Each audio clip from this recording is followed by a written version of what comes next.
Bonjour, aujourd'hui je vous retrouve pour une nouvelle histoire qui s'appelle Bambi 2. Première partie.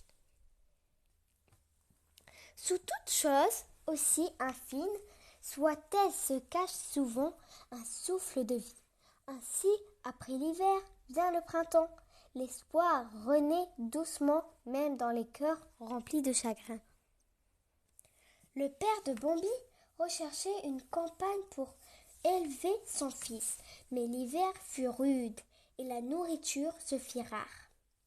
Maître Hibou conseilla alors au prince de la forêt de s'occuper lui-même de Bambi jusqu'au printemps. Après tout, qui mieux que son père pourrait élever le jeune cerf?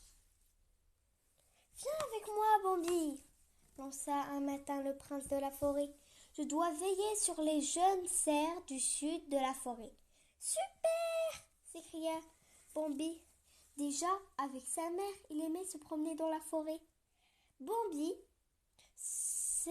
reprit fermement le prince de la forêt. Un prince ne crie pas super. Ah bon? Répondit Bambi. Non, un prince doit toujours garder la maîtrise de soi et marcher dignement. Arrivé dans la prairie, Bambi aperçut une harde de jeunes cerfs en train de s'amuser. Est-ce qu'on peut s'approcher? Demanda-t-il. C'est l'emplacement idéal pour être à l'affût du moindre danger, répondit son père. Oui, mais on ne peut pas jouer avec eux, dit Bambi. Jouer? S'exclama avec étonnement le prince de la forêt. Maman disait toujours que les jeunes cerfs pouvaient s'amuser. Bambi, interrompit son père, tu dois oublier le passé. Un prince doit toujours regarder vers l'avenir. Prends garde, tu vas tomber, lui dit son père. Alors qu'il marchait dans une épaisse couche de neige, Bambi essayait de garder l'équilibre. Soudain, il vit quelque chose remuer sous la neige. Oh! S'écria Bambi. Coucou, Bambi! Lança gaiement une petite voix. C'était Pompon, son meilleur ami. Le prince de la forêt autorisa alors Bambi à rester avec Pompon. En chemin, ils croisèrent leur ami Féline et un autre faron appelé Renaud. N'allez pas par là, dit Renaud. J'y ai vu des hommes. Tu as vu des hommes? Demanda Bambi, la voix tremblante.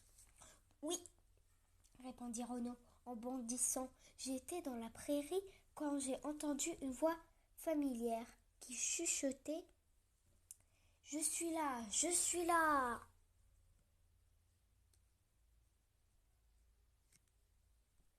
Les hommes imitent notre voix avec un bâton, continua Renaud.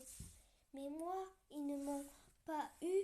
Oui, je te crois, répondit Bambi, l'air étonné. Renaud s'approcha de lui et lança. Tu me traites de menteur? Oh non, dit Bambi en secouant la tête. Mais Renaud se rapprochait encore de lui. Heureusement, Renaud dut s'en aller car sa mère l'appelait.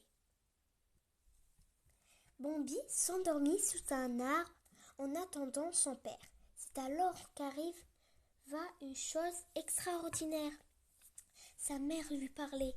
« Tu me manques tellement, maman !»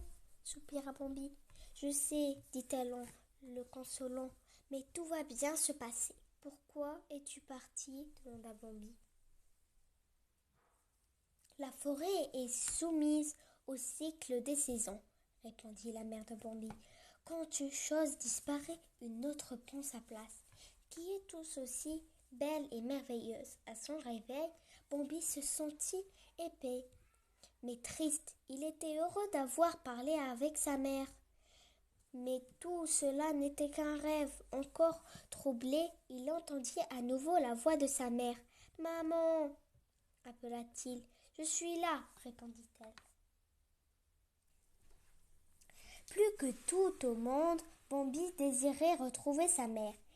Il suivit alors la voie jusqu'à la lisière de la forêt, là où commence la prairie. « Attention, les hommes te tendent un piège, Bambi !» entendit le cri perçant des corbeaux qui volait au-dessus de sa tête, mais la voix de sa mère continuait de l'appeler.